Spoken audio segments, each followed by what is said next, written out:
नमस्कार। मैं हूं हेमंत चड़ार और आप देख रहे हैं मध्य प्रदेश का number 1 news channel the Bahujan news Damoh MP. Damoh जिले के तेंदुखेड़ा ब्लॉक के जंगल पिछले 3 दिनों से आग की लपटों में घिरे हैं, लेकिन वन विभाग की उदासीनता के कारण आग पर काबू नहीं पाया जा सका है। तेजगढ़ रेंज में लगी भीषण आग से सैकड़ों पेड़ जल चुके हैं। हालात यह हैं कि सर्किल ऑफिसर नेक नारायण खरे कई दिनों से लापता हैं और उनका फोन भी बंद है। मौके पर पहुंचे बीट गार्ड आग बुझाने की कोशिश कर रहे हैं, लेकिन उनके पास कोई फायर उपकरण नहीं है। वे झाड़ियों की मदद से आग रोकने का प्रयास कर रहे हैं, लेकिन तेज हवाओं के कारण आग तेजी से फैल रही है। स्थानीय राहगीरों ने बताया कि तेजगढ़ झलोन मार्ग पर भीषण आग के कारण सड़क किनारे के पेड़ भी जल चुके हैं। दमोह वन मंडल अधिकारी ईश्वर जरांडे ने कहा कि सर्किल ऑफिसर की अनुपस्थिति की जांच की जाएगी। वहीं रिचकुड़ी और हाथीडोल के जंगलों में भी आग लगने की खबर है। लगातार फैलती आग वन संपदा को गंभीर नुकसान पहुंचा रही है, लेकिन वन विभाग की ओर से अब तक कोई ठोस कदम नहीं उठाया गया है। दमोह में होली का बाजार सज चुका है और खरीदारी जोरों पर है। घंटाघर, बकौली चौराहा, कचौरा बाजार, उमा मिस्त्री की तलैया और टाउन हॉल में रंगगुलाल और पिचकारियों की दुकानें सज गई हैं। इस बार बच्चों के बीच fire water tank gun, AK-47 पिचकारी, हथौड़ा और फरसा जैसी अनोखी पिचकारियां आकर्षण का केंद्र हैं।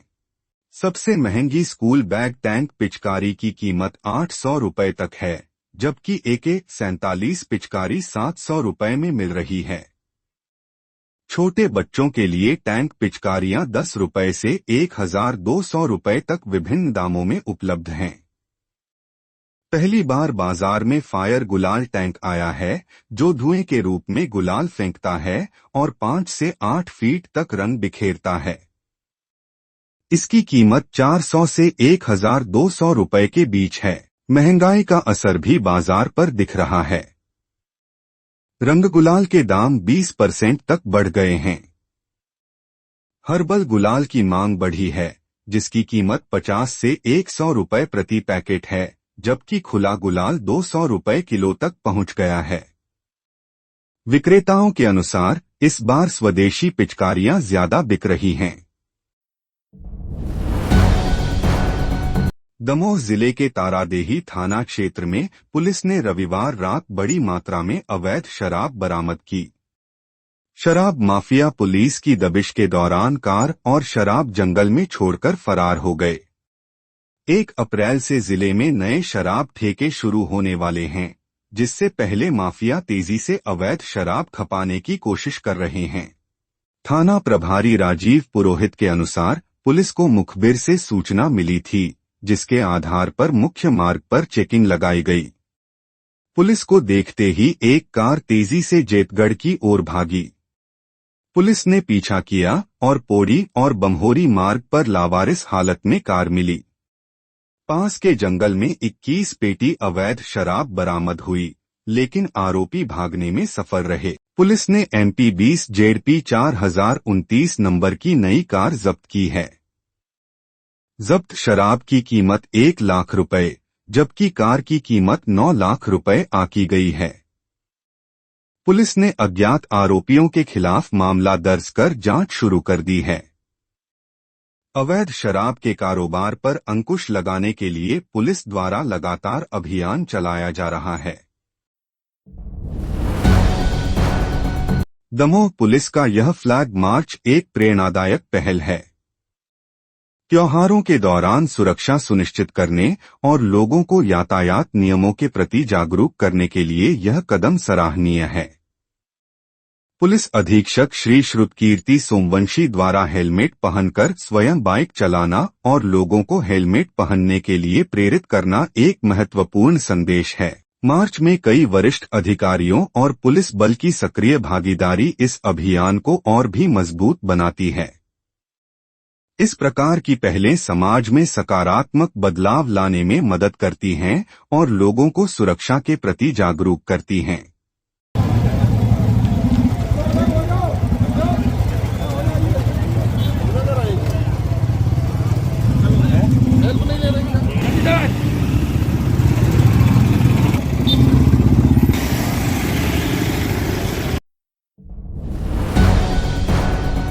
रजपुरा पुलिस ने गौ तस्करी के आरोपी को गिरफ्तार कर लिया है। पुलिस को मुखबिर से सूचना मिली थी, जिसके आधार पर आरोपी प्रेमा बंजारा को हरदुआ टोला के एक खेत से पकड़ा गया। थाना प्रभारी रजपुरा के अनुसार आरोपी प्रेमा पिता भामा बंजारा पर गौ तस्करी के अलावा मारपीट के कई आपराधिक मामले दर्ज हैं। पुलिस ने उसे हिरासत में लेकर पूछताछ शुरू कर दी है। पुलिस अधीक्षक श्रुतकीर्ति सोमवंशी के निर्देशन में जिले में अवैध गतिविधियों पर सख्ती से कार्रवाई की जा रही है। इस गिरफ्तारी को गौ तस्करी पर लगाम लगाने की दिशा में बड़ी सफलता माना जा रहा है।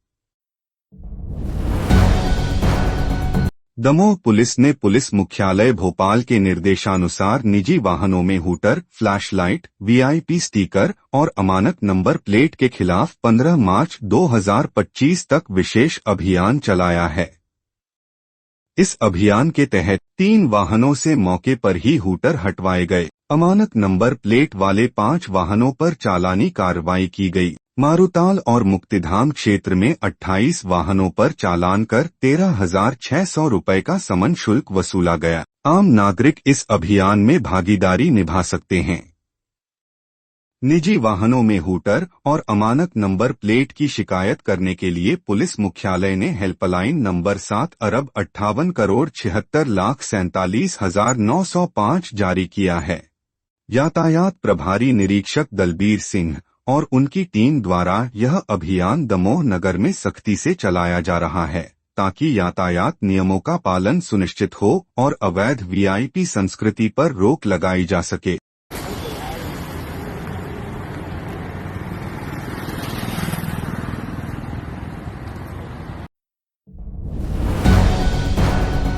वन परिक्षेत्र बंडा की टीम द्वारा अवैध रूप से संग्रहित खैर की लकड़ी को जब्त करना एक महत्वपूर्ण सफलता है।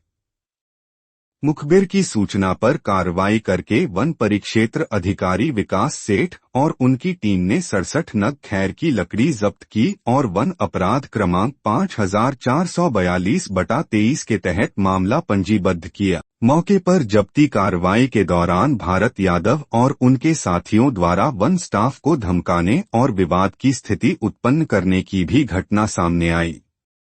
इस स्थिति को नियंत्रित करने के लिए पुलिस का सहयोग लिया गया और अवैध रूप से संग्रहित वनोपज को ट्रैक्टरों से परिवहन कराकर शासकीय अभिरक्षा में रखा गया।